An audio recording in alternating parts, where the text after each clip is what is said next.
And we're live. Oh, we're Hi, live. yes. Hi, and welcome to Gay Out the City. I'm your host, Prince Electro Diamond, and today I am here with star of For the Love of Dilfs Season 2, Anthony Hairston. How you doing today, sexy? I'm doing good. How are you? I'm good. Work. So, where are you originally from? Rochester, New York, a little old town upstate. It's about like 7.5 hours from where I'm at. Yeah. It's fun. It's cozy. It's home. It's it's amazing. It's quiet actually. See, it must be nice to love where you're from. I don't. I'm literally living at home now and I'm like I cannot wait. So I'm originally from South Florida. Okay, I live about an hour north of West Palm Beach. nice. So as I said, this town was so small. But well, now it's growing. This area is growing, and I'm trying to figure out why. I'm like, there's nothing to fucking do here. Why does everybody want to live here? The weather. I don't get it. See, I don't like the warmth, which is literally why I am literally planning on moving this year. Actually, hopefully in a few months. Yeah. Hopefully by June. I'm planning on moving from Florida to Detroit. Okay, that's a huge difference. Yes.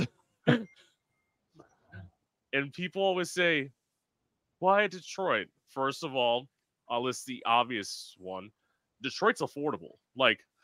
Detroit is Yeah. probably the only affordable city in this country currently that where anything's going on. Okay, I And see that. then the second thing is I have an album written that I want to put out this year. My it's basically like the latter half of my teen years and my 20s because I'm getting out of my 20s in June. I'll be turning 30 in June. So Congratulations. thank you. I don't think it's gonna be that bad. This is my thing. Everyone's like, "Oh my god, 30 is so bad." I'm thinking, yeah, it's bad if you fuck white gays. Like, Oh my god. I keep it. I keep it real. I primarily get fucked by black and Latino dudes. They don't give a fuck.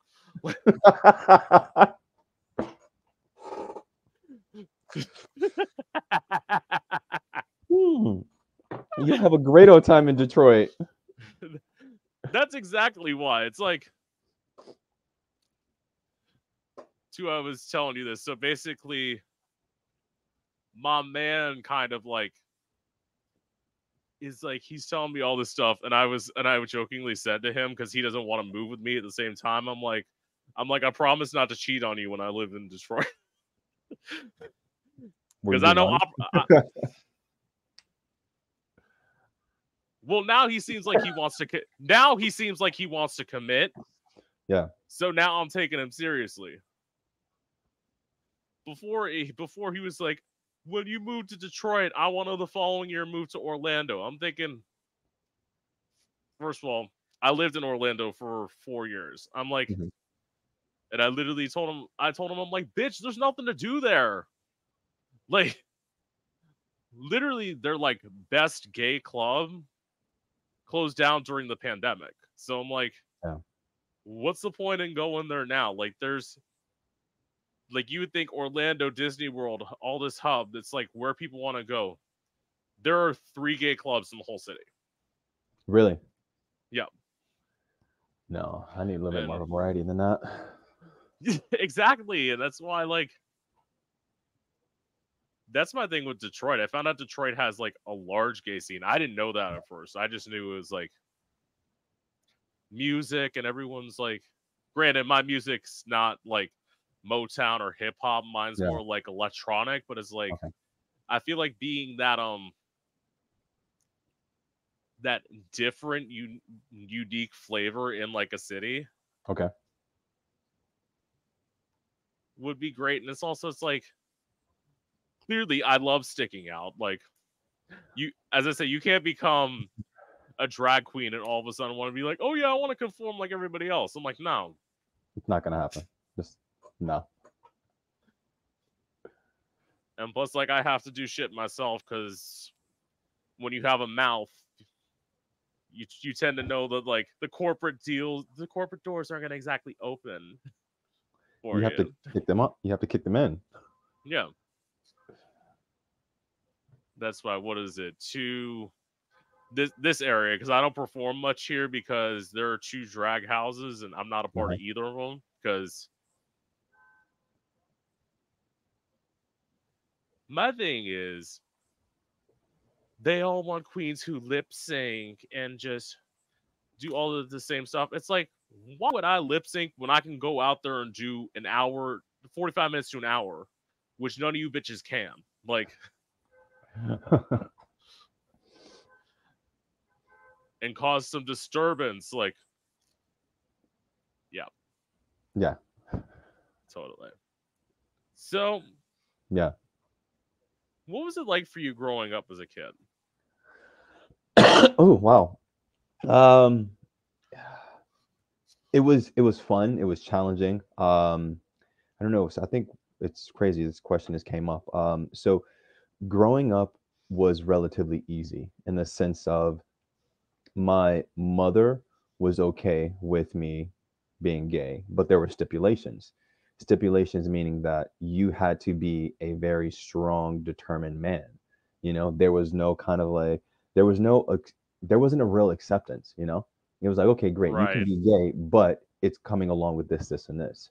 Um, so I mean, like I had like so many times in my life when I was like, I was just struggling with my identity because I really didn't even know. I was thinking like, okay, so if I can be gay, then I thought the entire point of being yourself was to be yourself. There was no stipulations along with that. So I struggled with it for a long time. I was like, well, maybe I'm just going through the motions. Maybe I'm bisexual. And it took a lot of like self-reflection to say, wow, I am gay, but I didn't own that until I got a lot older. So being in my teens and growing up was a little bit more challenging than I actually, expected.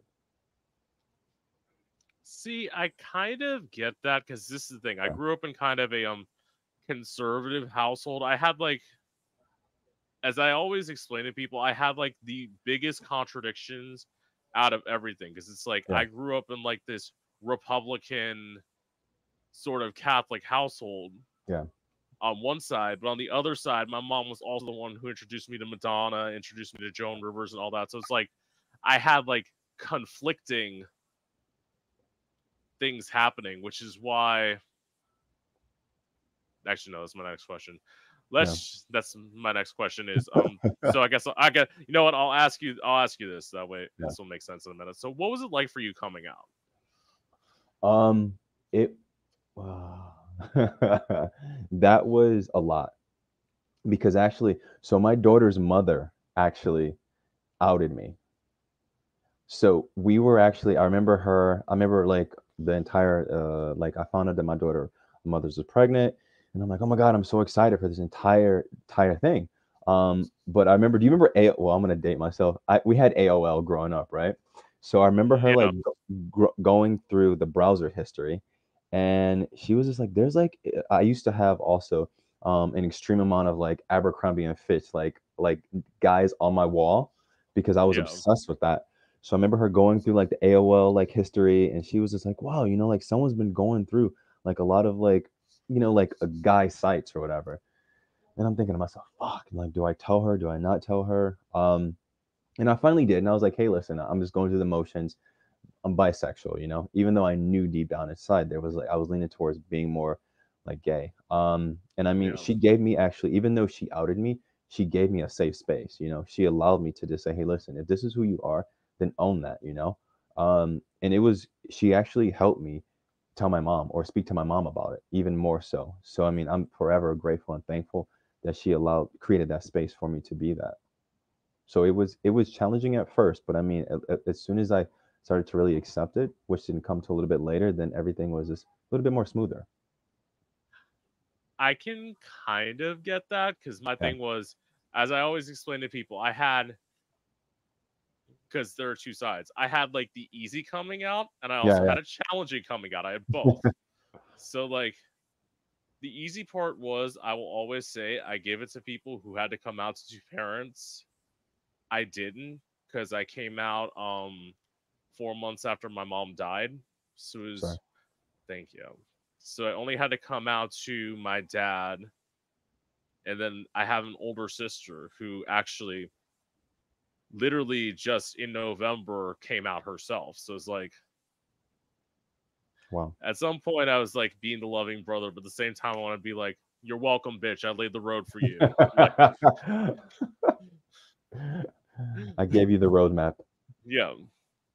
So that was the good part. So the Yeah. bad part was, I told a youth minister at the church about this performance idea I had with a knife and how I practiced stabbing myself because I'm dramatic, obviously. And he left the room. He came back in about 10 minutes later. He said, okay, you have one of two options. Either you're coming with me or I'm calling the cops. Now, in hindsight, Yeah. I would have let him call the cops, because the cops wouldn't have done a damn fucking thing to me. They would have literally just like asked me a few questions and let me go. So I went Yeah. with him. I went with him to get a psych eval.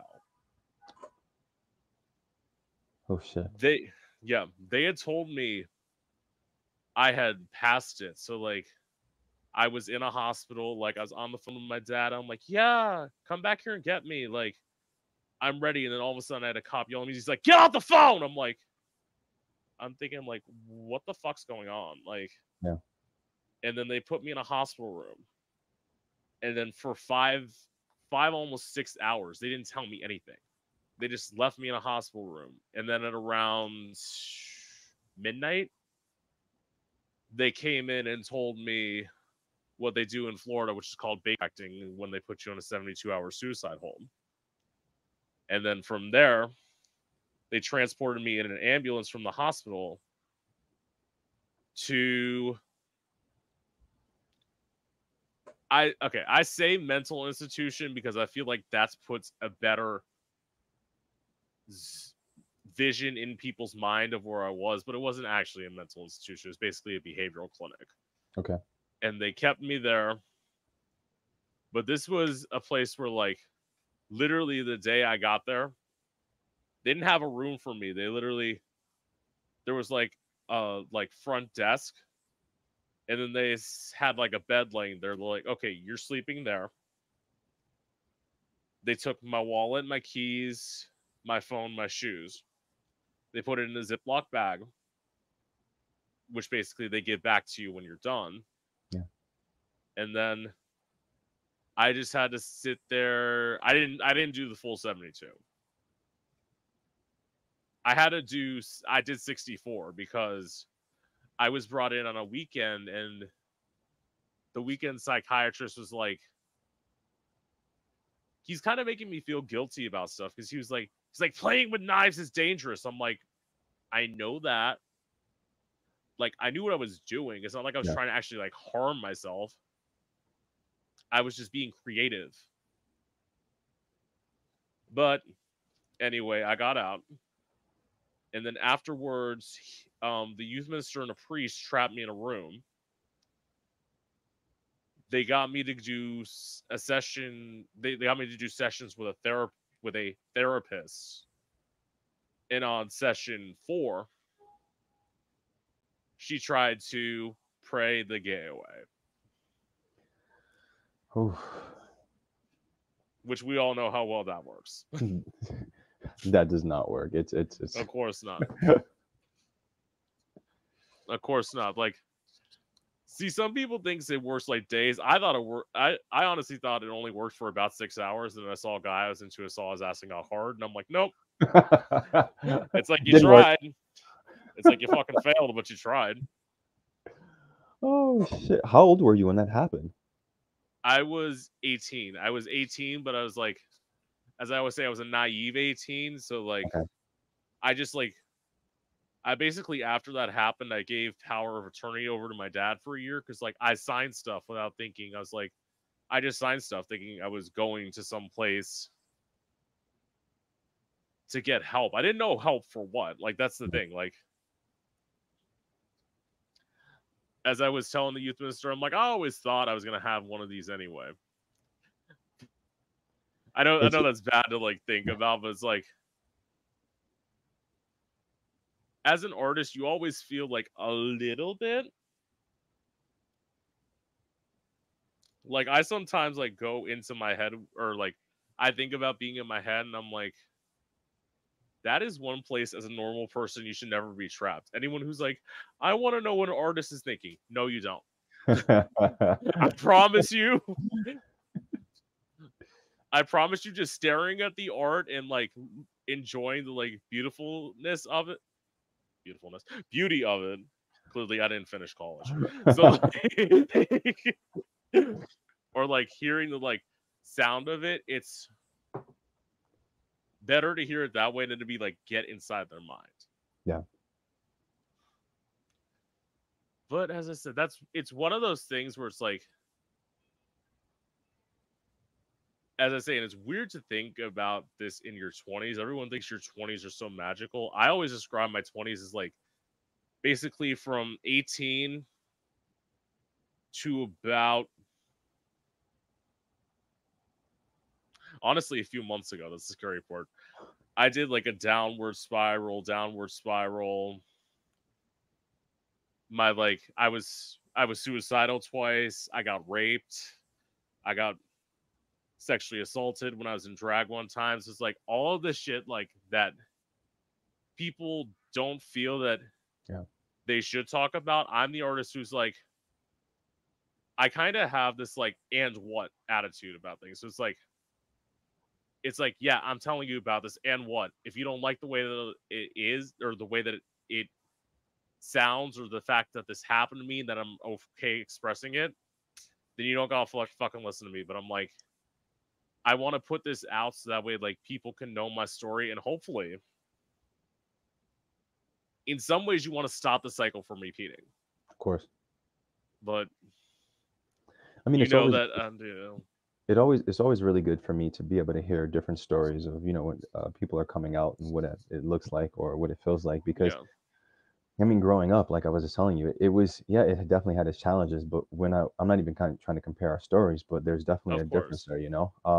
I mean, being able to have that semi support, even though it came with stipulations of coming out, was a lot more easier. I've had friends that they really went through the ringer of just like parents not accepting them, getting kicked out. So there was a lot of like emotions that went with that, and I still have friends that are even in their 30s and their 40s that are still like living with that acceptance that they never received from their parents. Yeah, I mean, it's also you got to think of like the time, because the craziest thing is, so when I like interview people, God, I'm gonna make myself sound like an old man here. But when I'm interviewing people in like their early to mid 20s now, and like you hear them like basically saying, "Oh, I didn't have to come out." I'm like, that to me, it's like, wow. So it's like I was the last generation that had to like go through this, and Yeah. I hope it stays that way, because it's like, Oh yeah, absolutely. I don't think that having to go through, even though mine wasn't that tough, but hearing your story and the countless others, I mean, I don't think yeah, anyone should have to face that. But unfortunately it did. So hopefully we're moving in a direction that it's like it's who you are. Love is love. I think we shouldn't have to come out, but unfortunately we did. We faced that and now we're a lot stronger, or we faced those challenges. exactly. So, what was it like for you moving to New York City? Oh my God. So it's so crazy because so after having my daughter, which I talk about on the show, Yeah, I said, hey, listen, I need to really get like a solid foundation for myself, for my daughter, just overall, because I was going through so many different emotions, my sexuality, having a child, such a young age. I was like, I need to go into the military. I need a really good, solid foundation. So going into the military it really fucking helped me out so much. That after I got out of the military, I was like, you know what? I want to move to New York. Because there was really in Rochester, it's really not a lot to do. as you start to get older. So I said, I Right. want to move. I want to move to the big city. I want to have this amazing life. I want to go out. I want to really, really find my fucking self. And it was like a kid in a fucking candy store. I remember like getting to New York and going out to my first club. I think it was called a place called Esquelita. And let me tell you, I was like a kid in a fucking candy store. I was going out every single fucking weekend. I was just I was living my best life, you know? Um, and I never forgot about why I moved to the city, but I think there was like a brief time, like maybe like 2 years max, that I was like, I just want to party. I just want to let go. I'm meeting people that accept me. I'm finally starting to feel comfortable in myself. And I was just having a fucking amazing time. But I don't know, at some point that reality kicked in, and I was like, I didn't just go into the military to come to New York City to fuck around. Like I came here with a purpose. But I needed that. I needed those 2 years to enjoy it. And let me tell you, I definitely fucking did. Yeah. And it's been I've had so many challenges since moving to New York, but I faced all of them head on, and I think honestly it stems back to I don't run from any problems. I face them head on, and that's been my attitude. And that was my attitude inside the mansion. That's my attitude with my friendships. I just really just say, you know what? Yeah, this is difficult. This is challenging, but I'm not gonna run away from it. I'm gonna face it head on. Right. And it's like that's how who is it? When I moved to Orlando Yeah. the first time. Because this is the craziest part. I lived in Orlando twice. That's why like that's another thing going back to like why I never moved to Orlando again. I'm like after two times you learn that like maybe you need to be somewhere else. So when I left the first time, I left for a year, and I remember who was it? Or no, this came after the second time. It's like I went out, I went to audio engineering school and like all of this. I was living up there. I was like, it was the first time I had ever performed at clubs, and I loved it. Like, granted, were there times where like it started out actually kind of smooth because I actually didn't start out doing drag. I just started out being like my boy self, going into like these cafes or like bars and performing. And then one day somebody like talked to me, like one of the regular performers. They're like, man, you just really get into it. And then like all of a sudden I felt myself like start talking about of like, well, I had this idea, that idea, that, and like all of a sudden they were the first who told me. They're like, well, then why don't you just do it? Like, you have these ideas, like, might as well just do it. And like Yeah. that was great. And like the thing of it was, as I always say, like overall, like my style has kind of changed. Where like that came with the pandemic. Like I used to be more conservative. I used to wear pants all the time and like platform shoes and like a feather boa and like a wig and or a bob wig. And then like literally it was in the pandemic where I basically just said like, because I was so afraid to like show off my body because it's like you're not thin, like all this. And then like once that pandemic hit, 2020, 2021 came, and I'm like, you know what? It's like you're not getting any younger. Yeah. It's like you don't have to be thin to do this. Like you can be yourself. And like that's why now I literally just to this day I do t-shirt dresses and like bodysuits and dragons. Like my view is with people, it's like if you don't like the way that I fucking look, you don't gotta stare at me. So true. Yeah. So fucking true. That confidence is, Yeah. yeah, I hear you on that. So anyway, where was I going? Going back. Oh yeah, so the thing is, the one thing that I keep, I don't use these glasses. These I got in a brand deal.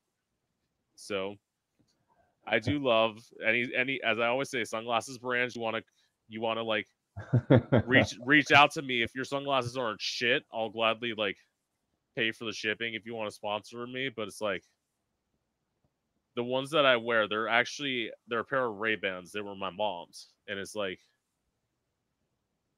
when I put everything on, it's like because especially I look literally like identically to my mom, and it's like looking back at the mirror, I'm like, it's kind of freaky because it's like I'm seeing my mom and I'm like bringing her intense energy, and I kind of like loved that. Yeah. Which that was great. And as I said, overall, like the places I performed, owners were always cool with me. This one bar that I performed at, I remember it's like the owners were cool with me except for like one night. So like one night to end one of my sets, I had screamed motherfucker into the microphone, and then like I went into a dance break and then like ended. And then the following week, the owner was like standing behind the bar, like serving drinks, and all of a sudden she walked up to the table I was sitting at. She's like, "Yeah, there are old people in the audience this week. Don't do that." I'm thinking, I'm like, am I not at a fucking bar? Like I didn't know there was a you had to be censored, but hey. that that was my thing. I'm like, okay.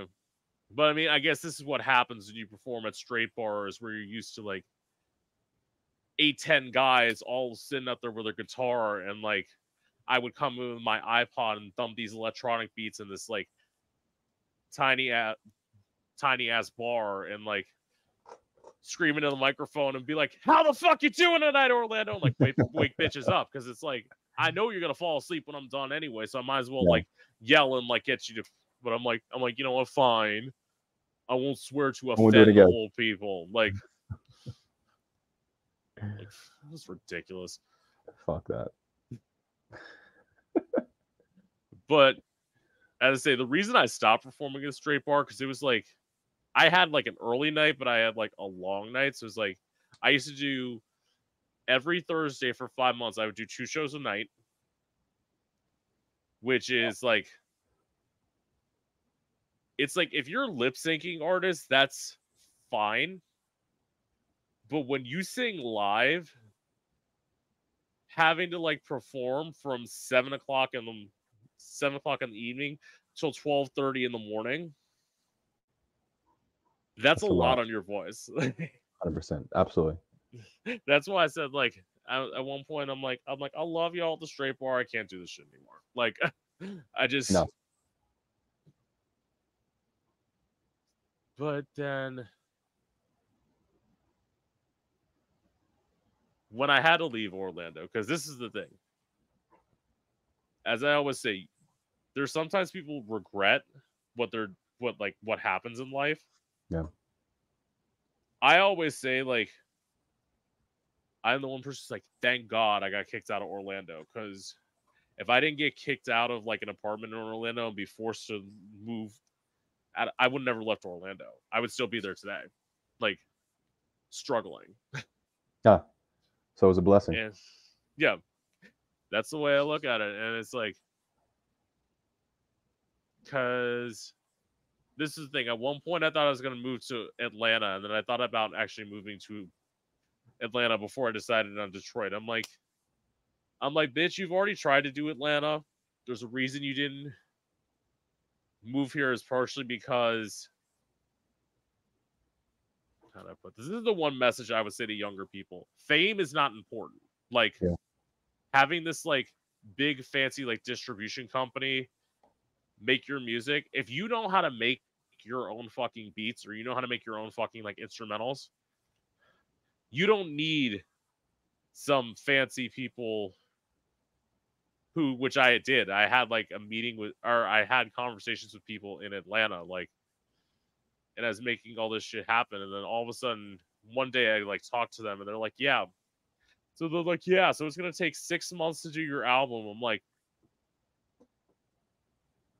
I'm like 6 months. Because my thing is, I could understand if I had nothing written, it taking 6 months, but it's like, I can go in the studio and bang out some tracks. No problem. Where's this 6 months? And then I said, like, what happens if I went into songwrite? They're like, oh, you're gonna have to pay to songwrite too. And I'm like, that's where I hit the like light bulb moment where I'm like, oh yeah, this is a money making scam. Exactly. It's still in business today. Surprisingly, I don't know how. Which I will say this: anyone in Atlanta, if you ever get in contact with somebody named Christopher Starr who runs CSP Music Group, it's a fucking scam. I will call bitches out, no problem with that. Like, it is because they like have all this stuff and like you don't want to think like in this day and age, like in the 2010s when I was doing this, that like you could be fooled, but all of these like credits that they have, they say like they've worked with Chris Brown, they've worked with this artist, they worked with this Yeah, artist, haven't worked with a single one of them. that's disgusting. Yeah, I do. That's why I learned like that's why with this album, I'm funding it all myself, Okay. and it's like my thing is every song's already written, and like I told somebody my projection would be to have this album out 2 months after I moved to Detroit. And I'm like, 2 to 3 months after I moved to Detroit. I'm like, and somebody's like, oh yeah, that's definitely attainable. Like you could definitely do that if you've already written everything. And like, Yeah. I'm basically just gonna be working with some vocal producer and like, we're gonna work in collaboration with each other, which is Okay. So beautiful. you have a plan. Yeah. I know. It's daunting. I will admit, like the thought of moving, it's like it seems great, but you know this from moving. It's like once you have to actually execute your plan, that's the scary part. Like, Fucking hate moving. Yeah, I think that's why I've been here for oh such a yeah, long time. that's my other thing. Like, yeah, when I moved to Detroit, it's like my thing is my view is if I end up back in Florida, which I'm not gonna let happen, is to me that would be like that time I definitely failed. Like, Well, as long as you have a plan, I'm pretty sure you'll be able to yeah, execute it. yeah. But I get that hate moving thing because it's like just especially when you have to do shit yourself. I've learned like I'm like right, I'm gonna make sure that I have enough money to like get stuff I need in Yeah. Detroit, but also be able to hire movers because I don't have to move anything myself. No, no one's doing that. Fucking that's Yeah. horrible. So, what made you audition for the Love of Dills? I did not actually. So my daughter sent me the application because I mean I live in Hell's Kitchen. Hell's Kitchen is a very known area for popular gay bars. It's like between Hell's Kitchen and Chelsea. Yeah, So when I first moved into my building, I was just having a really good time, too much of a good time. yeah. Um, and I had just gotten out of a relationship. We were engaged, and this is pretty much just like Oh me wow. being on my own. Yeah. So when I moved into the building, like I said, I was causing I was very chaotic, but having a good time. So my daughter just somehow came up on her feet, and she was like, "Dad, I really think you should apply to this show." And I was like, I don't know. It's not really me right now. And then she was like, well, like, don't you want to be in a relationship? We kept going backwards and forth about like what I want. And I was like, you know what? Fine, I'll fucking do it. And I think like the deadline was on like a Friday. So I remember like doing like a little, I think it was like a 1 minute or a minute and 30 seconds video, Yeah. sent it in. And they literally got back to me like the next day. And I thought it was like a joke because I had just sent the video in. Right. Um, so yeah, but it was fucking amazing, just singing in because I think I was in my head. I'm thinking like, what they're not gonna select me. What happens is gonna be one of those moments that, and I think I was just going through the motions, and I was talking myself out of sending the fucking video. But as soon as I sent the video, I was like, all right, it is what it is now. Fuck it. If I go in, I go in. If I don't, I don't. And I did. See, I mean, I can get that. I've only auditioned for one show being a musician. I've auditioned for American Idol. I did it twice, and I'm Yeah. like, and like neither of the times I like made it. I'm like, so I basically one of these days, like, you sometimes like sit down and it's like, I have a concept for a show.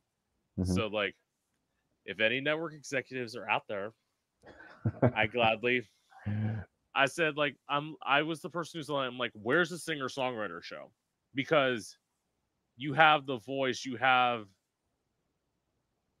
American Idol, you have America's Got Talent, like you have all this stuff for people who just do one thing, but you don't have a singer songwriter show. So it's like, for me, I'm like, this would be awesome, and it would be something I'd love to do. Yeah. Maybe, as I always say, who knows? You try not to look to the future for the future. It'd probably be nice in like 5-10 years, like at 40 to be like able to like sit down at like a desk where like I just sit behind the desk wearing my like crazy wigs and hair and all that, and it's like just sit there and like tell people, because this is the thing, and this is the East Coast in me. It's one of the reasons why I said I can never move to LA. I thought about doing it at one point, but I'm like, no.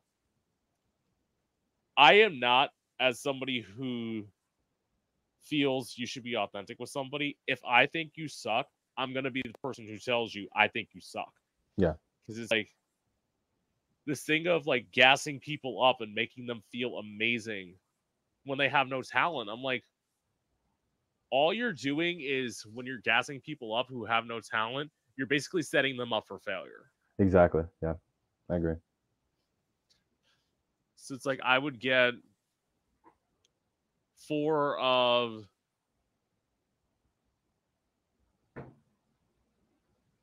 the best singers songwriters. I actually,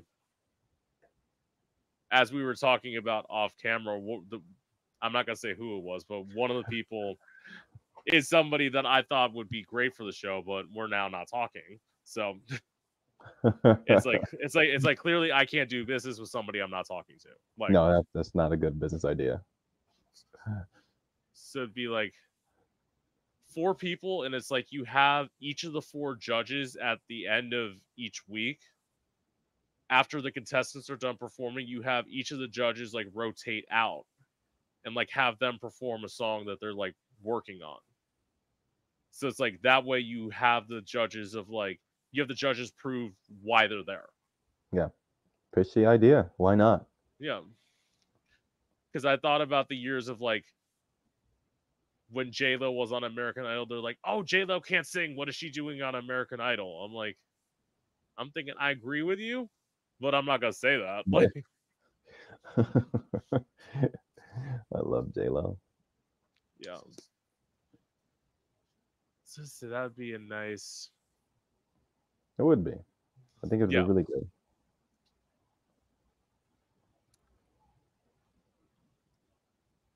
We'll see. I'm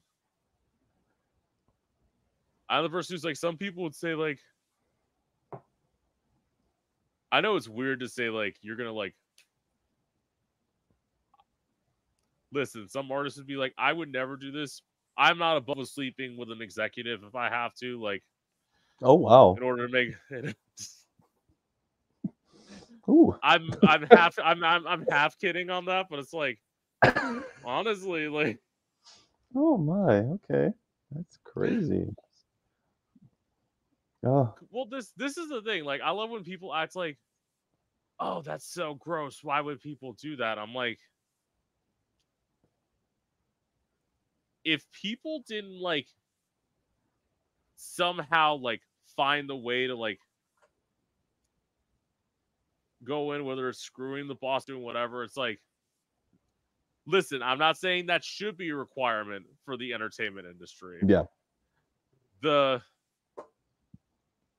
Me Too movement did happen. I honestly think it skipped the gay community. That's just like my thoughts about it.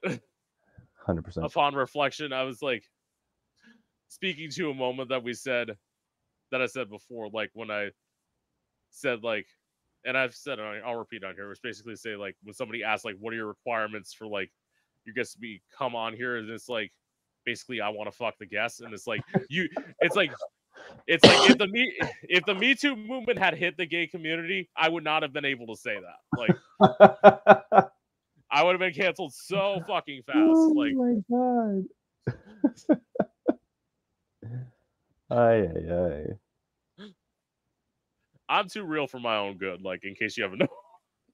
And I appreciate that. Like I only Yeah. actually surround myself with real people because I appreciate that kind of like that straightforwardness. You know, if I'm fucking up, let me know. You know, don't like tell me lies. Yeah, it's almost like that thing of yeah, I don't know why people would want to like just surround themselves with yes men. Like No. I literally told my best friend. I literally had this conversation with him. I'm like, I think it was like right after I started doing this, because like I basically said, I'm like, okay, I'm like, bitch, you're the one who's gonna have to keep me grounded. Cause it's very hard to like keep yourself on like a level playing field when you're thinking about, oh, I'm meeting this person, I'm meeting that person, I'm meeting this famous porn star, I'm meeting this person who's just on TV. It's like if you allow yourself to get like trapped in that, Yeah. you will honestly like fail. Of course. Although the great thing is, and somebody pointed out, sometimes it is a humbling experience when like I don't vibe with a guest, because it doesn't happen that often. It's only happened twice. Which I mean, twice in like 75 interviews is honestly not that bad. That's not bad actually. But it's like the worst time. I'll say about the worst time. I'm not gonna say names because like I'm trying to behave. So yeah. So it was well, no, I'll say what show it was. It was the winner of Go for the Gold. I'm not saying which season because I've actually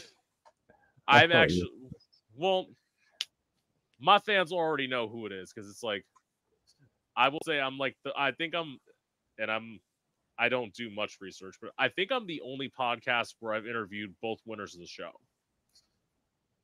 Okay. So like and everyone's like, how does that happen? That's called persistence. Like I will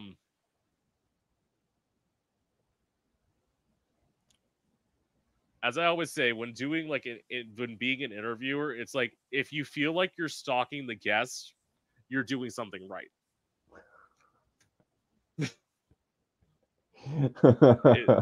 It's literally, it's like if you don't give up, because like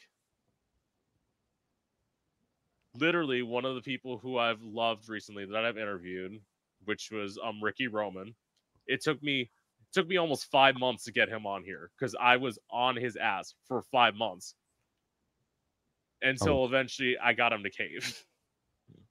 Well, actually, it's not even like I got him to cave. He agreed to do the podcast. I just made him follow through with what he agreed upon. Like, yeah. But that was great. He's gonna be on here in a couple weeks again because it's like I'm that person, especially when I like seriously vibe with somebody. Yeah. A lot of people love meeting new people constantly. All that. It's like, I mean, don't get me wrong, I love it too, but it's like at some point it's nice to be able to like sit down, especially if I'm going through like something like seriously like emotionally like or like psychologically. It's nice to be able to like sit down with somebody that you already know and be like, before we go on, it's like, girl, can we talk? Like, can we just shoot the shit? Yeah, it's like I'm going through it, bitch. Like, I remember the second time that Phoenix came on. Phoenix from For Love of Dilf season Love 1. Phoenix. Shout Love out Phoenix. Shout out Phoenix. I love him. Yeah. It's like basically the second time I'm like, girl. Because I had gone through like I had a rough day that day, and I'm like, thank God I agreed to interview you before Prince Joshua, because I'm like, this is not something I want to unload on somebody that I'm meeting for the first time. Like, Yeah. But as I always say, through this podcast and music, I've been able to like work through a lot of my like shit, because like I'm very like, I feel like, especially, and this is probably why, as somebody said, like, you're laying the groundwork, because I feel very like confined and like isolated here, and it's like, but I'm like, no, bitch, that's what you have to do. It's like, if you felt comfortable at home, you would never leave. Like, it's funny you have those feelings, because when I entered the mansion on day one, I yeah, remember having those same exact feelings, because no matter, it's so crazy to say that, yes, we've definitely, the LGBTQ community has definitely made a lot of advances, but I feel like we still also kind of like judge each other, which is really disgusting and sad. So me going into the mansion, I'm just like, I'm surrounded by so many different guys, and this is my personality. Like, I'm not, like, as you can see on the show, like, I'm very straightforward.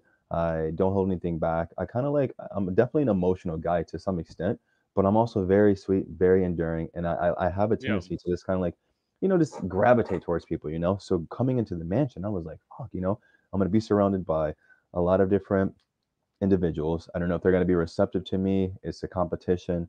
But the crazy thing about that entire experience is that, like, out of all the daddies and all the himbles, we're so fucking close. And I think that that's what kind of like changed my perception, at least a little bit, that we are moving in the right direction. Because I mean, it was when you place individuals in a house, there's different personalities. You all are competing for absolutely. something.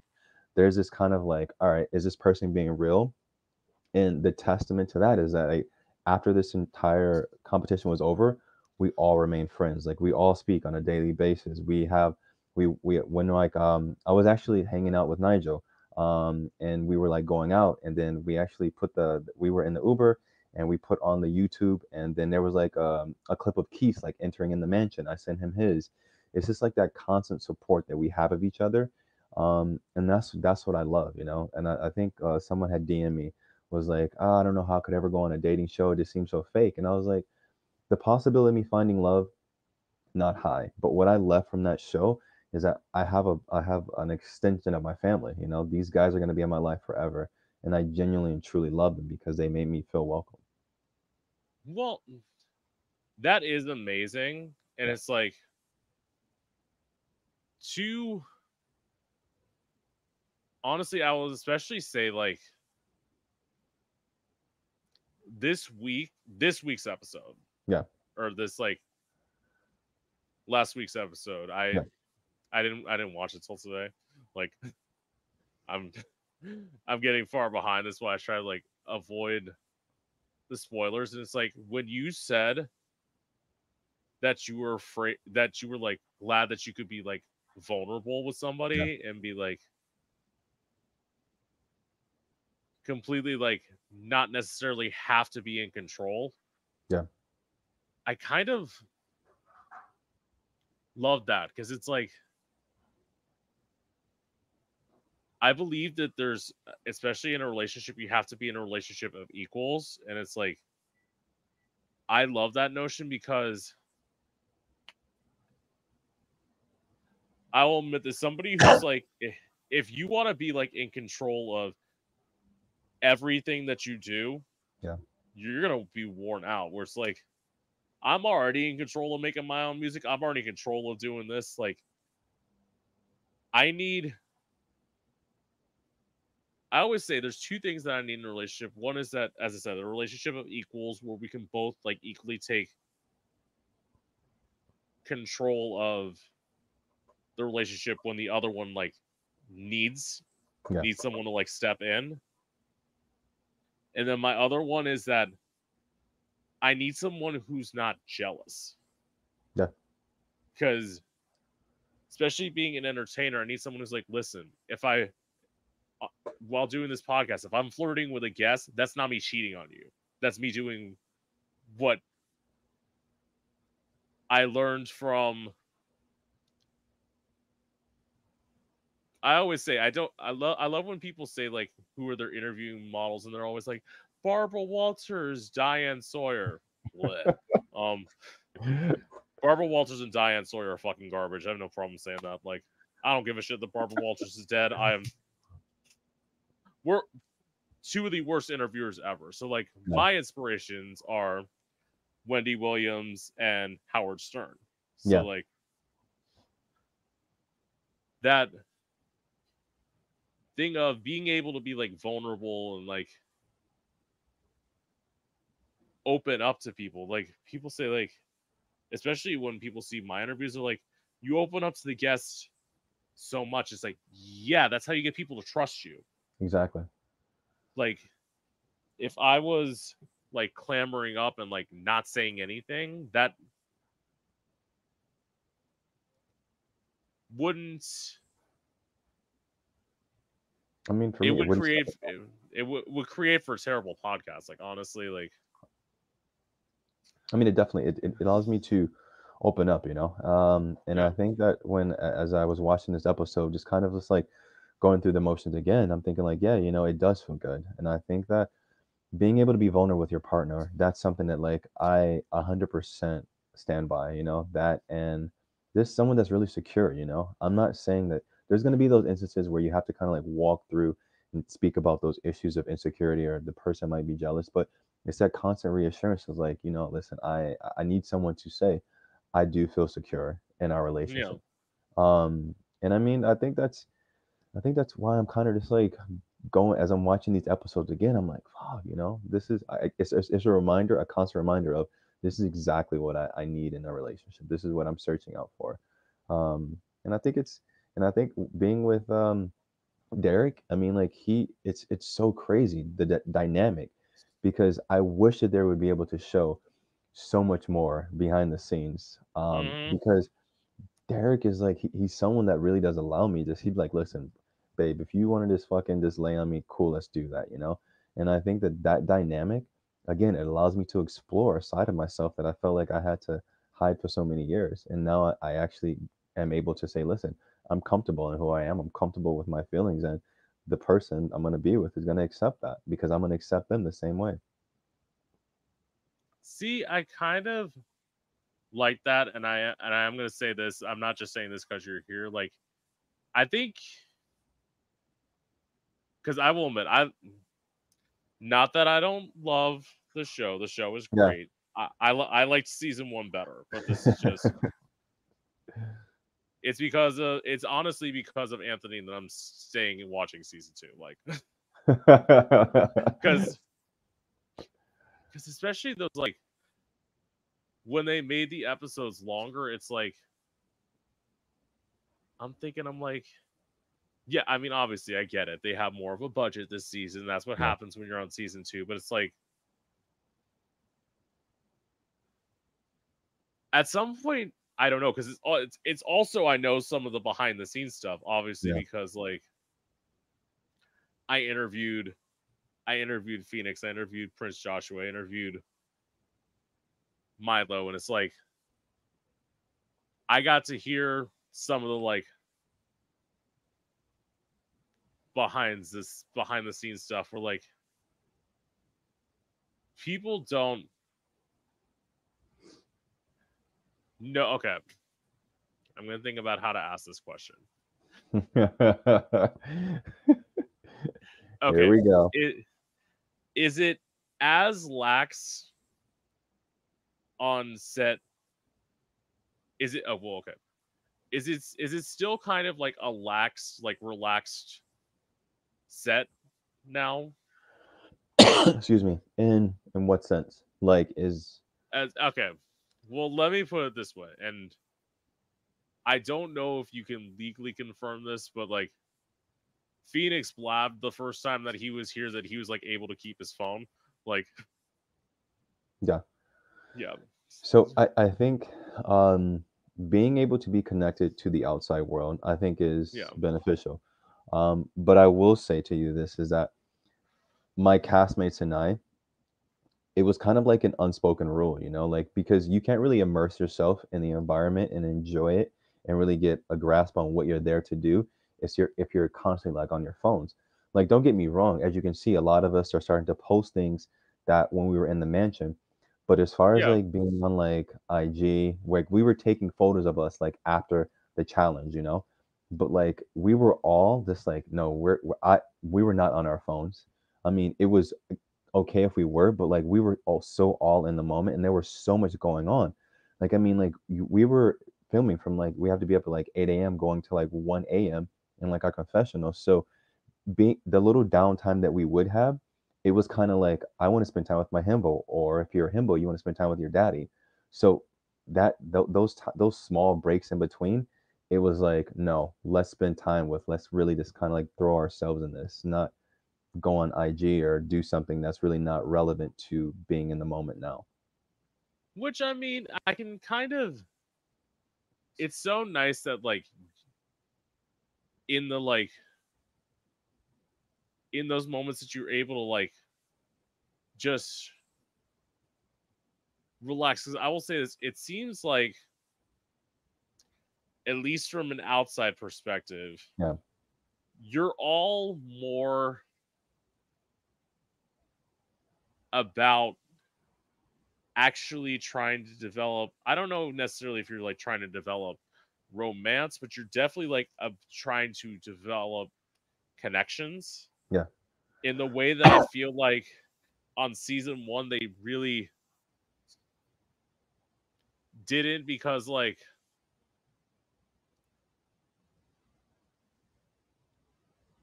well, who is it? Phoenix basically told me that he was there for like a he was there for like a social media boost, which is why like when he got eliminated first, it's like, well, Yeah. that makes sense kind of, but it's like obviously like granted, even if that wasn't your like first goal coming into Mhm. the house, you know that like you're at least gonna get like a little bit of a bump Yeah. I in mean, social media. Like, it's funny because I think that a lot of that was definitely talk, you know, like when I was telling like my family or having these conversations, like, oh, I'm going on the show. The first rebuttal was, okay, so you're going to get a bump on IG or your social media platforms. And I was like, all right, cool. That sounds great. But at no point when I was in the mansion that I was like, man, you know, everything I'm doing right now is for my social media following. I mean, it's definitely seen an increase since leaving the show up until now, and it's going up because now right. I have the clips and I'm posting more and I'm doing more and I'm gauging more. Um, but I mean, again, like you can't really go into the show. At least with our season, I'm not gonna lie, I didn't really get into season one all that much because I wanted to go into my season with kind of like a clear mind. Like I went in there with the sole purpose of to make a connection. It wasn't, I didn't have any other underlying issues of, oh, I'm doing this for my social media or I'm doing this for fame. No, I was like, I'm gonna fucking make a connection. And I made connections and I have brothers and sisters in my life. And those are the relationships that I cherish. So if you were to ask me, what do I find more important, having a social media platform or the relationships I built? These guys, the himbos and the daddies, the production team, man, like those are relationships that I will have for the rest of my life because they were there for me throughout the entire process. And it's like that. I mean, that's great. That's beautiful. Like that's how you should want to go into Yeah. doing anything, because it's like when I tell people like how I started like interviewing people, and like when I started doing things, my thing was it's weird. I figured I'm like, well, if I do like two interviews, it'll be nice that I did two interviews, because it's like in some ways I would, at least the way I looked at it when I started. Obviously, I don't feel this way now, but it's like in the traditional sense, I've failed as a musician. I don't think I've failed. Now it's like, just because I wasn't able to like break through those like corporate doors doesn't mean that like you failed. It just means that like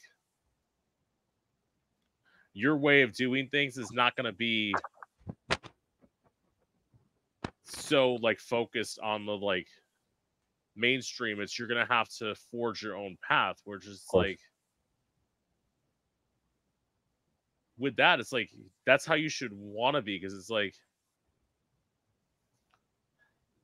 this is just my thing. The minute of like when I hear people like see, because there was an artist at one point that I was like paying attention to when they were like talking about their Spotify streams, and they're like, "Come on, guys, let's just get another 1,000 like listens on this song. Let's bump it up to 50,000 like streams." And I'm like,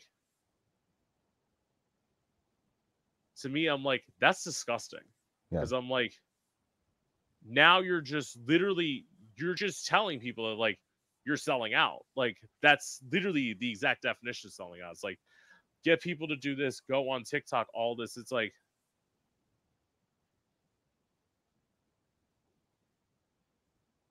with how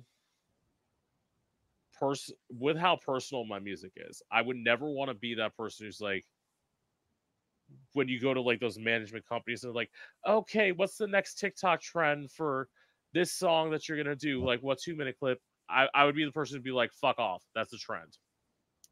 Like, no, you're not gonna sit here and try and like bastardize my fucking story because you want this like ego, you want this like giant like social media boost for like people just sit there and like dance to my track. It's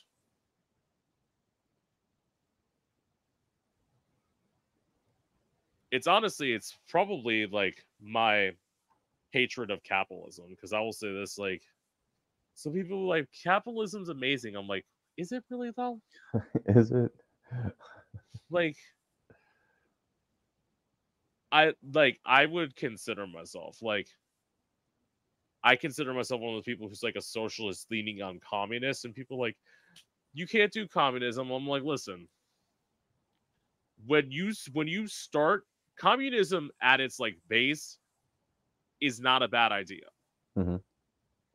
It's when you let people take control of communism, that's when shit gets fucked up. It's like, Yeah. It's like, so communism is not the problem. It's the problem is that we let people control Agree. what it is. And it's like, that's why in terms of this thing of everyone's like,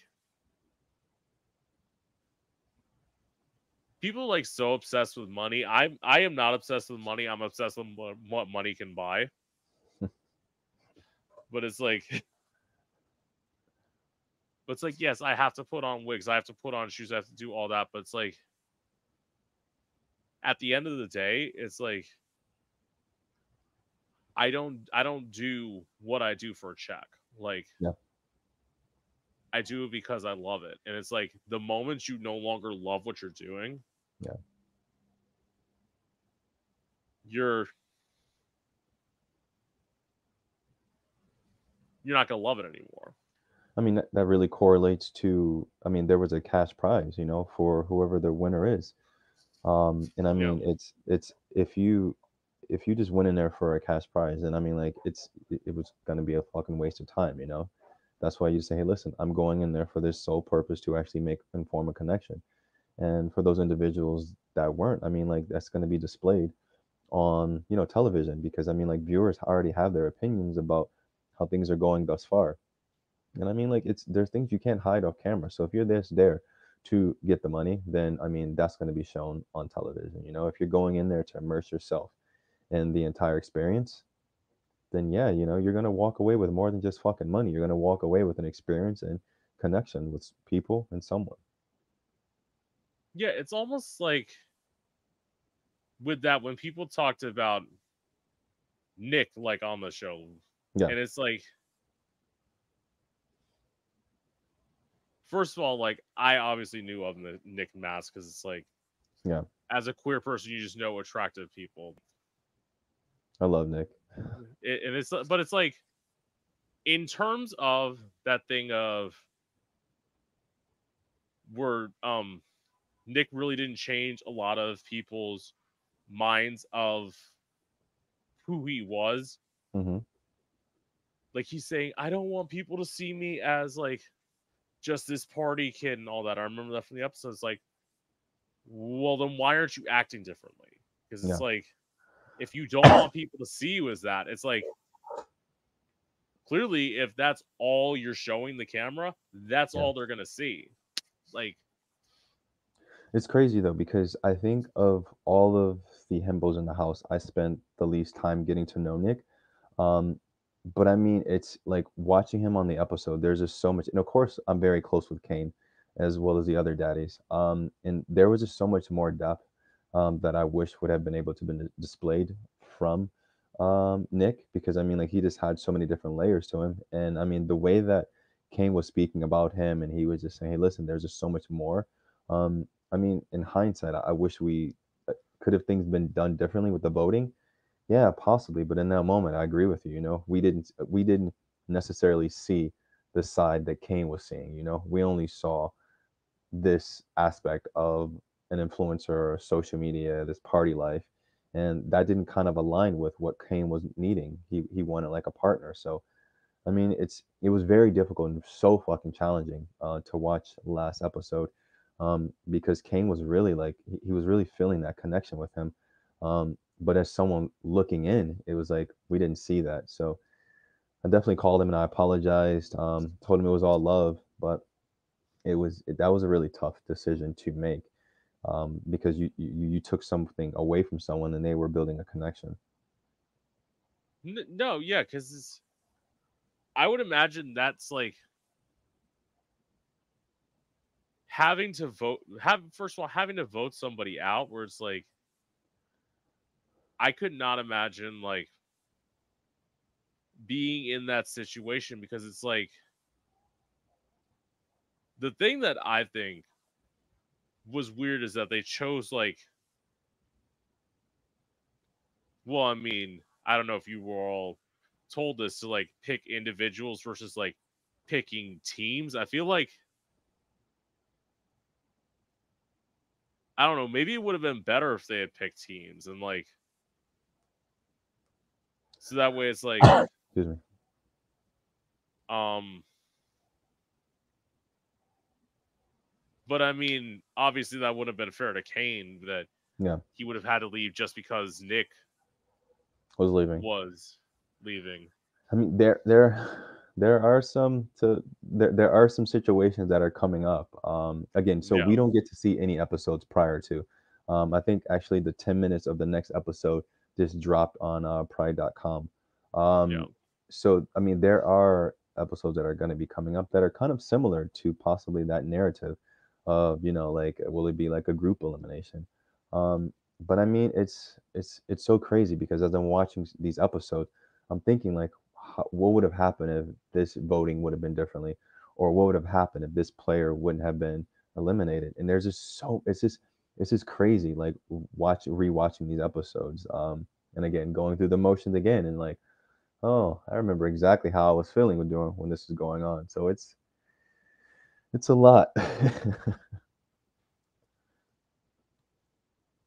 Yeah, and it's like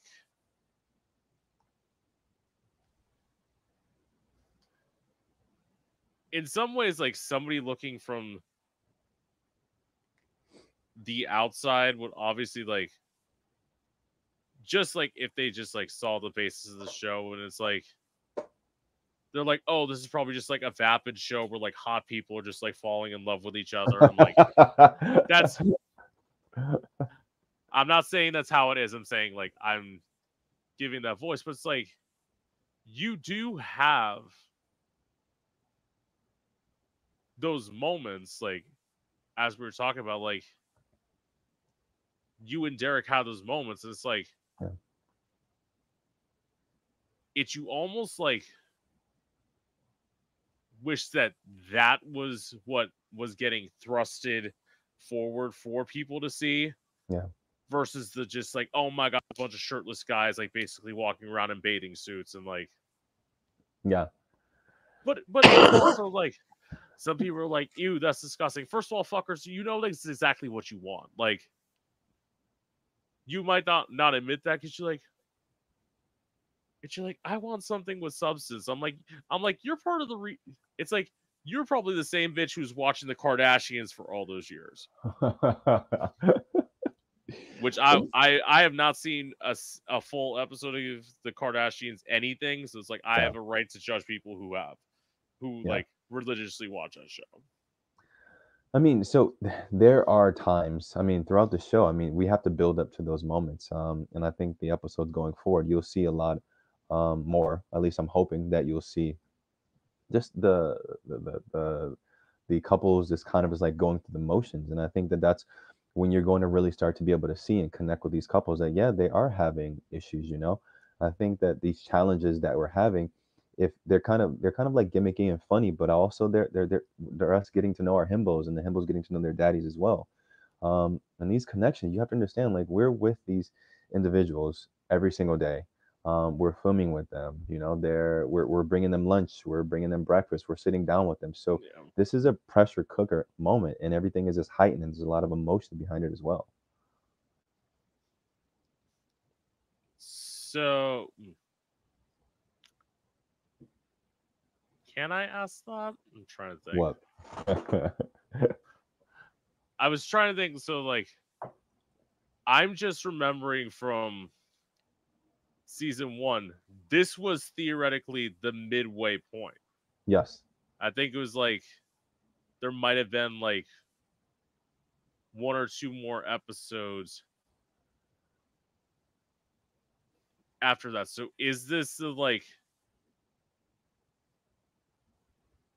You probably can't answer this. So it's like, is this the midway point, or is this like kind of like still towards the beginning? No, no, this is the midway. This Total. is the midway. Okay. It is. It definitely is. And I think there's this, even watching the first 10 minutes earlier, again, just reminding me of everything that goes on. There's just so much just Yeah. that's still to happen, and I hope that everyone is looking forward to it, as most all of the cast is, because again, we don't see this prior to it being coming out on out TV, Daddy TV. No. Yeah. So I remember that because people would say like, "Oh, that's how they were like edited," and I'm like, I mean, yeah, I guess it kind of makes sense. It's like a good thing because like they don't want you to know who's like who got eliminated this yeah, episode, who got.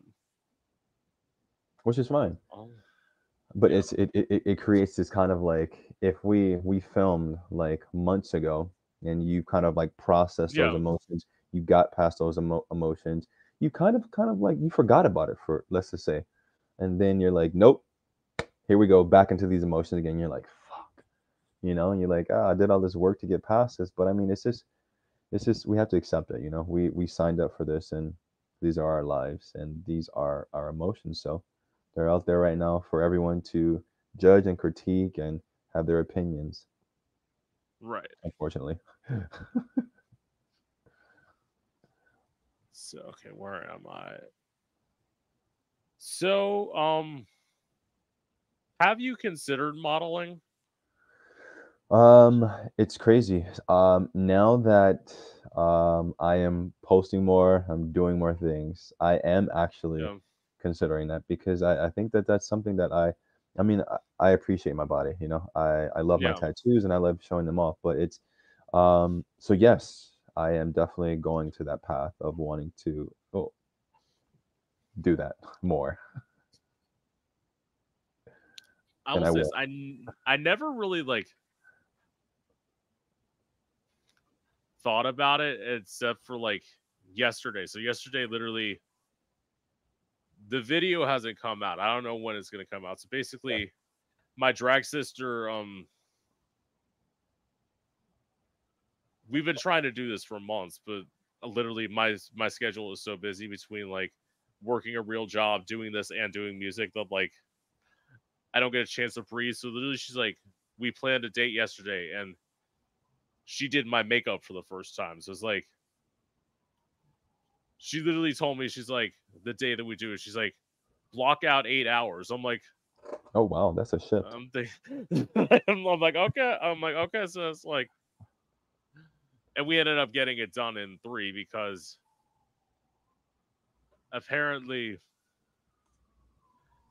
which 3 hours is a long ass time because, as I've said on this podcast before, it is great. It takes me half an hour to get ready and drag. Like, I'm probably the like shortest queen ever because it's literally like, Like I'm when done. you, I'm good. well, it's because like everyone's like, because all the other queens have to do eyes. It's like, if I'm gonna throw sunglasses on my face, what's the point of me doing eyes when it's like, see, that was, and then like once I saw the final product, even my best friend was like, I'm going somewhere with this. I'll get back to the Yeah. point in a second. It's like, oh, we were talking about modeling. So it's like, Yeah.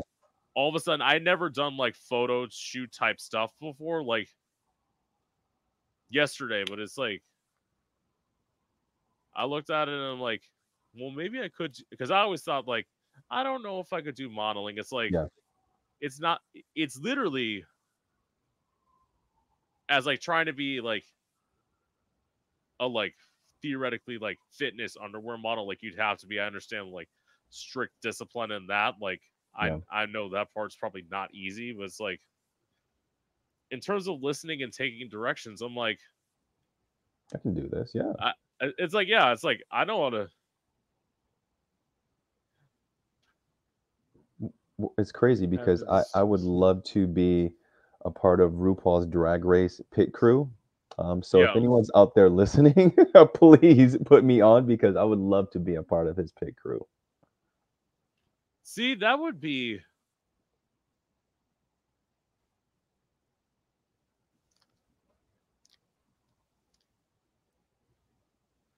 That would be nice. Absolutely. Absolutely. See, my whole thing with doing reality TV is like, the idea of going out to LA, just like, that's why even my show, I'm like, that's what I'd have to like clearly stay tuned executive. I'm like, okay, we're gonna film one of 2 places. We're either filming in Detroit or we're filming in New York City. That's it. Because like, this idea of going out to Los Angeles, the thing is, especially in Florida, it is so fucking hot. That's probably the other reason why I want to move. Because there was no winter here. It was literally like, I remember, what was it? It was the Christmas Day. It was like 79 degrees outside and it was raining. And I'm like, I love that. this is not Christmas. Like, It's amazing.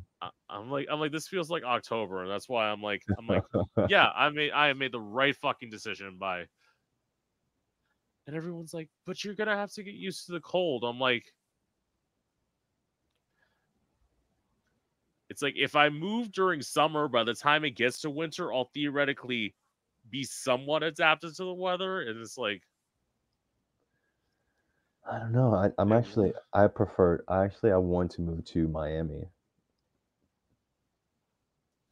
yeah. Yeah, I think that's where I'm headed at some point. See, Miami. This is my thing. In terms of like when I go out to places, Yeah. like, I like Fort Lauderdale more. That's just like, Oh my God. I had so we had once we finished filming, we all yeah, went out to Fort Lauderdale. yeah, That place is amazing. yeah. Fucking amazing. I mean, my thing is, I'll go down there because for years my special friend wanted me to like go down to Fort Lauderdale, and I kept on saying no. And then like, all of a sudden he got mad because they're like, once I started interviewing people, I would just like, I'm the bitch who like sneak down somewhere. So it's like, I was taking pictures out of Fort Lauderdale. He's like, I've wanted you to go all this time and you're going now. I'm like, He's like, why didn't you tell me? I'm like, because I made these plans last night. Like, I made plans, and then all of a sudden the next day I'm down in Fort Lauderdale. I booked my hotel room on Thursday. Like, Oh my God. but I am very much that person. That's why, like, I'm the person who, like, I will probably, like, when I leave for Detroit, I'll probably like sneak away, and then, like, all of a sudden the next thing people will know, I'll just be in Detroit, and it'll be like, what's up? I'm living here now. Like, Like they saw you on Friday, and then Saturday morning you're in Detroit.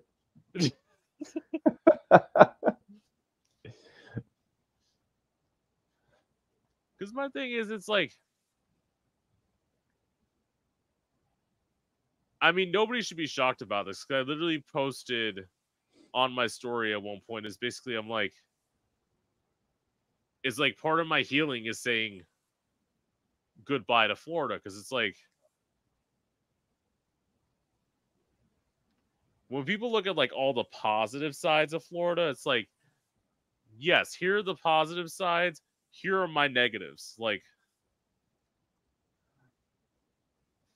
but it's like, most people won't have those negatives. It's like, when you move, like, if you were to move to Miami, Yeah. Miami's beautiful, but this is my thing. It's so conservative in Florida. That's the other reason why moving to Detroit like appeals to me so much, because it's Mhm. so conservative in Florida. It's like insane. Really? Like, even Miami, you think Miami is a liberal area. It's a little bit better than where I am, but it's not much. Like, Everyone always tells me it's completely different when you visit Miami as opposed to you living there. So I mean, I need to give it a try. I want to experience it yeah, for myself. I partied down there so many times. I can't, we filmed down there. So well in Fort Lauderdale.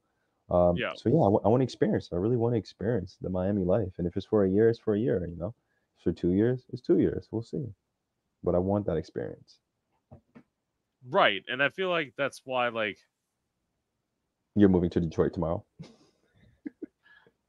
believe me, if I could, I would. I know I want to go back down to Fort Lauderdale. I've been having this problem with my car for like almost like a month and a half. So it's like Yeah. I've been stuck up here. Like, I've wanted to go down to Fort Lauderdale so much, but I'm like literally my car is like leaking oil, and it's like, I'm like, I know if I make that drive, I will be stuck down in Fort Lauderdale and I will be fucked. So I'm like, let me wait till I get my car fixed, and like I'll be good, and I'll go down. Let me know. We can At some party point. down there. I need a reason to go down to Fort Lauderdale. Yeah, I'll keep in touch definitely, because it's like, this is my thing. As I said, I'll do like spur of the moment stuff, or I will make a plan. Like, Yeah.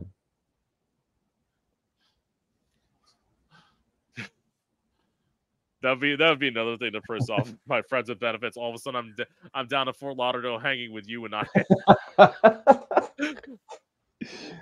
Oh fuck. I'll be like, go on TV then, bitch, if you want to. Anyways, so what's your dating life been like? Oh, my dating life. Yeah, So it's crazy. So I still have a really strong connection with Derek. Him and yeah, it's just challenging because he is in Florida and I'm in New York. yeah, I mean, but we speak a lot more. We it's just I mean, in the moment, like I'm with Derek, yeah, like I wish we could be a little bit more closer, but I mean, it's I'm looking forward to seeing where this could possibly go. I think that yeah. I'm really honest with myself, and so is he, and we're just taking things really slow. So that's the other reason he wants to move down to Miami. Like, So I can be a little bit more closer to him. because if I remember correctly, that's where Derek's from. He's from Miami, right? Yes, yes. Yeah, Well, they were born in Brooklyn, but they both live in Florida now. yeah. See, with me, it's like, as I said, with my friends with benefits, as I said, he wants to commit, Yeah. and he's like, well, this is the other thing that he kept on telling me. He's like, I'm like, oh yeah, I'm gonna make all these connections with like strip clubs down here. I'm thinking, bitch, why are you trying to make connections down in Florida? Make Yeah. connections up in Detroit, like where I'm going. It's like, it's, well, I shouldn't say it's not that hard. I was very fortunate. One of the guests who's been on here, his name is Derek Thomas House. I'm Hmm. very grateful for him. He's like, literally from the moment I booked him, he literally gave me like 4 names of people to like, or no, like 3 names of people. He's like, oh yeah, go talk to this person, go talk to that person. And I actually interviewed a drag queen in Detroit. So it's like I made a connection in Detroit without even like having to leave Florida. And it's like, That's amazing. yeah, I'm like, so sometimes, and I will tell all the guests, if anyone who ever wants to suggest somebody for me to come on, as long as they don't look like they were hit by a truck, I'll pretty much like.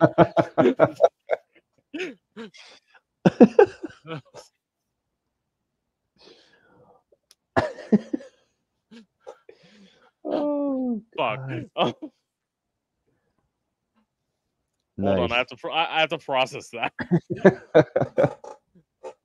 this is the thing. I have like, that's why when people say like, use your filter, I'm like, what filter? Like I'm supposed to Okay. have one of those. No, no filter needed. No, yeah. So like, as I said, was saying, it's like literally, I'm like, yeah, it's like I'm guaranteeing you when I move to Detroit, I can make Mhm. connections for you, Yeah. because it's like, I will say this, sometimes sometimes you end up dating a cliche. It honestly just ends up happening. Like, I'm a musician and a drag queen. He's a go-go boy and he's a rapper. It's like sometimes you just end up in a cliche. Like If it you don't works, it want it to works. happen, but it works. Yeah. If it works, have fun with Okay. it. Yeah. So, what's your relationship to drugs and alcohol? Zero. I mean, I'll have like a beer, like I just had throughout this. Yeah. Um, but no, I think that so I'm an only child. You know, I have siblings on my father's side, but as far as like my mother's side, there was this always this I need to, just be clear headed, So I mean, as far as like drinking, yeah, I can do that recreational. Drugs, not really, Have I experimented? Yes. Um, Yeah. but I mean, I'm at a point in my life I'm just really focused. And I'm not saying that you can't be focused and have those substances in your life. It's just that for me personally, and also, with my daughter, like I don't want to set that tone for her. I mean, yeah, her and I have went out for her 21st birthday and we got fucking wasted. Sorry. But we did. Yeah. And that was an enjoyable moment, but that's not my day-to-day life, Like I have too much that I'm trying to move forward with and trying to focus on and to accomplish to allow something, like drugs or alcohol to kind of like, set me back. See, speaking to that, like in terms of drinking, like I have to say before I say this next part, I don't have a problem. Yeah. It's just I don't really drink when I perform, because I had a night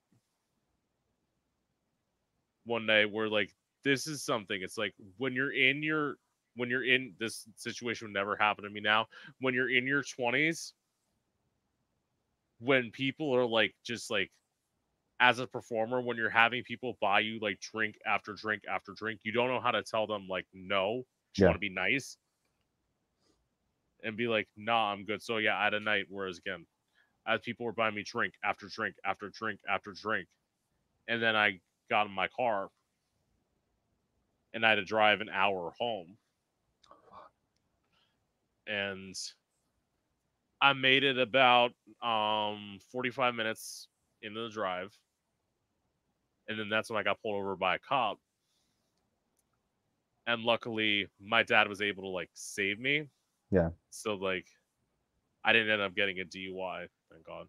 But it's like that stopped me from like drinking when I was performing. As I explained to people, for me, it's honestly, it's like if I want to have like a drink or two when I'm performing, I can do it. But it's like Yeah. overall, as a singer, it's better for me to be drinking water or green tea anyway, because it's like what people don't realize is that alcohol dries out your throat, and like when It's you're not trying to good. be like a musician and like when you're trying to be a singer, it's better for your voice to be lubricated than like dried out, obviously. Yeah. And then like drugs, uh, the only bad time I got, so like what happened was at my last job, I developed bone spurs in the heels of both of my feet. Hmm. So it's like before I got on health insurance, which by the way, thank you America for not fucking giving that to everybody. That's why I hate it in this country. So it's like before I got on health insurance, I was taking every day to like get through the pain. I was taking 18 to 24 ibuprofen a day. Wow.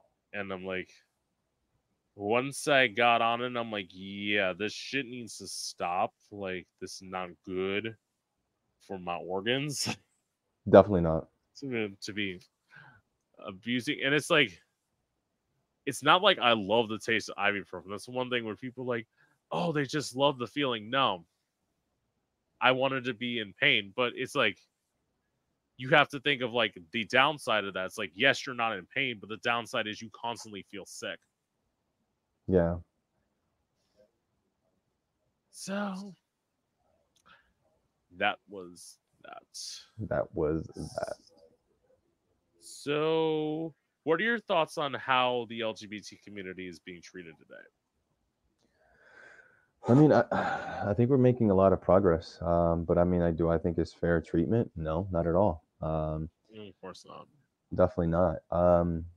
But I think that us as a community, I think we're making strides in the right direction. And it's amazing because I think that we are definitely going in a positive direction. But I mean, we still have a lot more to accomplish together, and we're only going to do that if we're unified.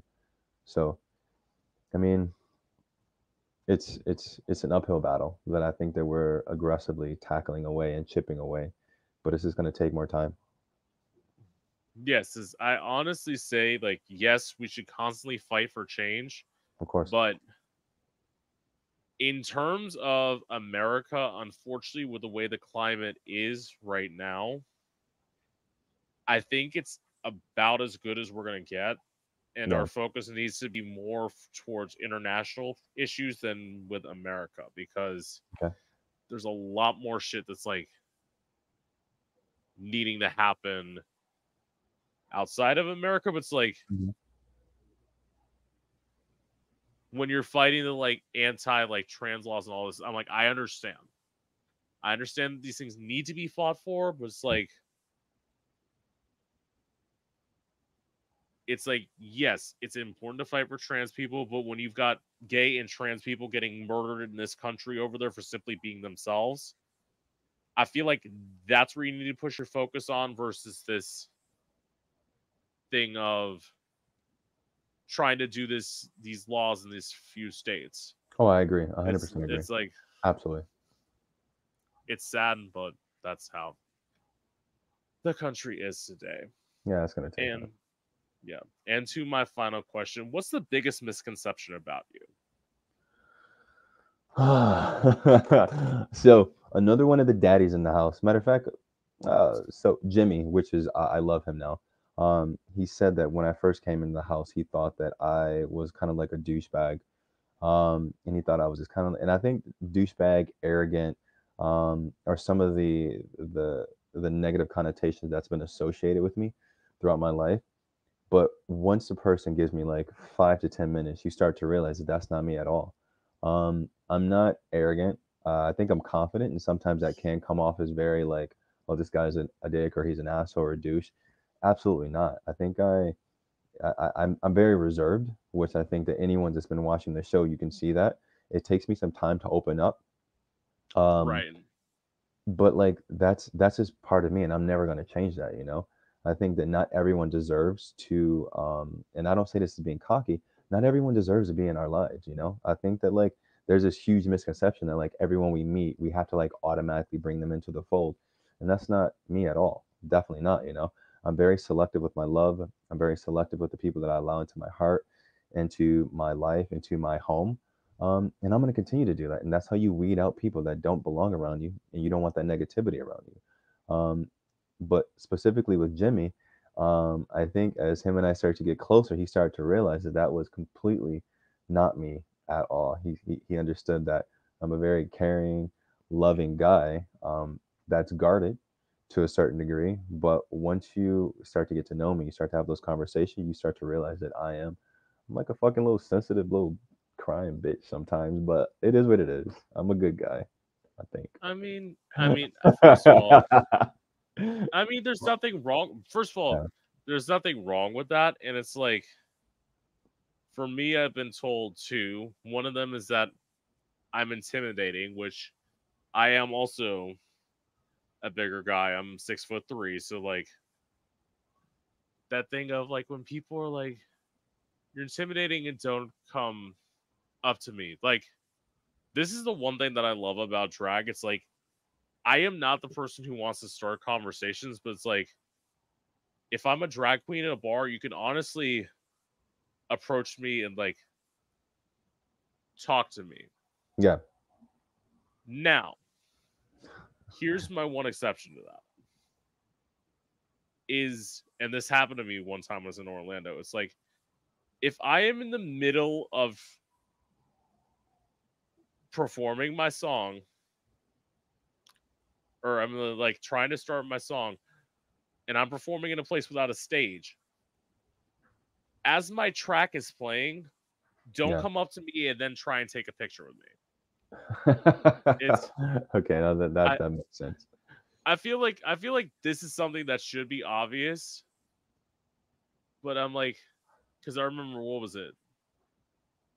I was ending. It was at the straight bar. It's like I had just done my first two like original songs, and I was ending with a cover. I was ending with "Do What You Want" by Lady Gaga, and my track was playing, and then all of a sudden somebody just like walked up while I was sitting there. I'd already had the iPod press play, and then now I'm having to take the picture, sit there, think, and then like get right on the beat and know exactly where to come in. Yeah, That's annoying. fucking It's not only difficult, that's fucking difficult. Like, and yeah, that's my one thing. So it's like, yes, I am a very nice person Of course. overall. As I said, if I need to become a bitch with you, I will become a bitch. But overall, it's like no, it's I'm all about love. I'm all about Of course. Yeah. putting people up on a pedestal who deserve it. If you're talented, I'm gonna like constantly push people towards your like whatever you're doing. But Yeah. if you're not, I'm not. I'm Yeah. gonna be like love you, babe, and just give Yeah. them a smile, like love you, babe. Love you. It's been real. But and then the other one is that I've been told I'm shady. Yeah. I think a lot of people confuse stating facts and being opinionated with being shady. It's like yes, I'm gonna tell you the like what my version of what you're doing is, but it's like if you don't agree with me, you don't have to agree with me. You don't have Yeah. to think I'm right. I'm just saying what I think Of course. in this instance where it's like when I see somebody who's talented, say really talented musician, basically give up on that talent to go pursue modeling, I'm gonna be like the person who sits there and is like, listen, I will always be a musician first. Like, even though I do this, even though I do that, it's like I will always come back. Like,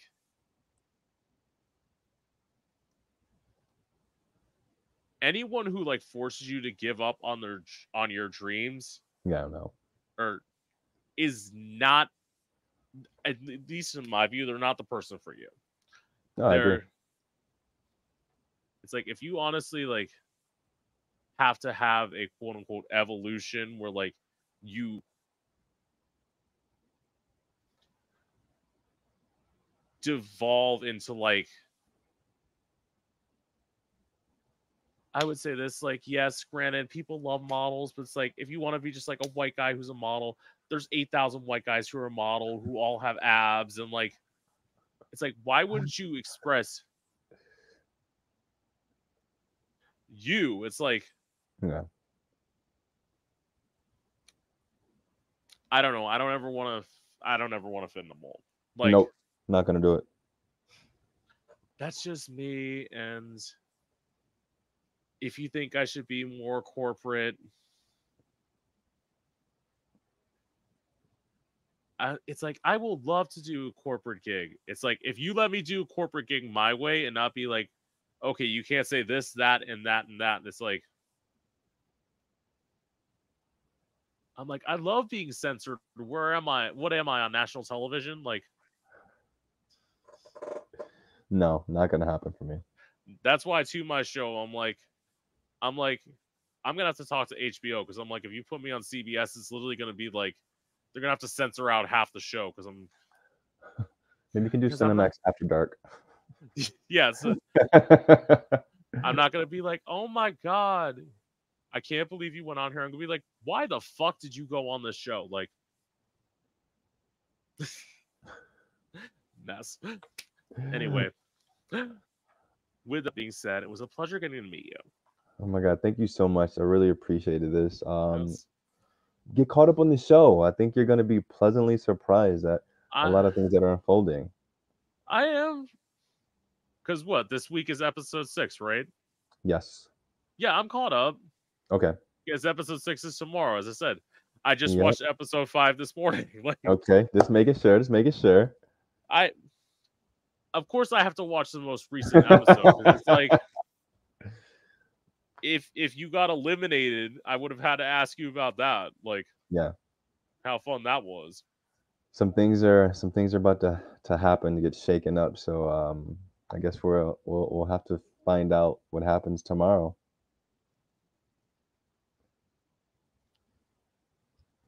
Yes, and actually,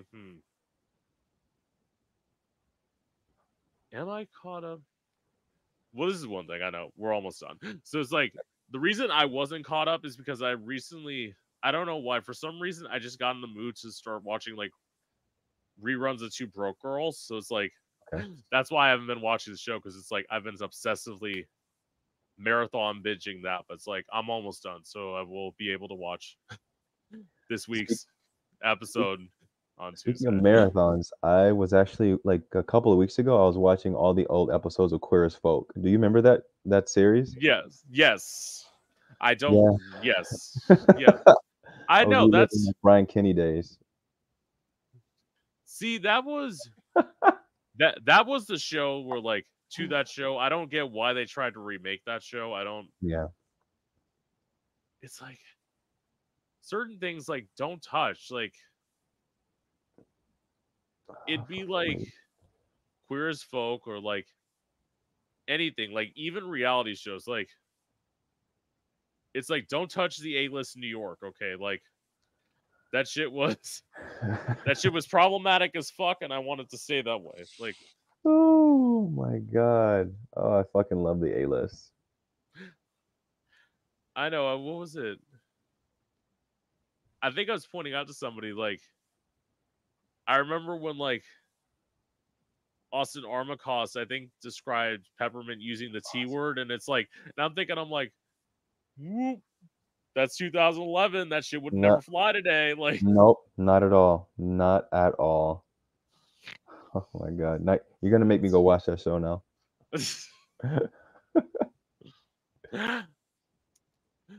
anyway, with that being said, this Yes. is Gay Out the City. I'm your host, Prince Electro Diamond, and I hope you've enjoyed.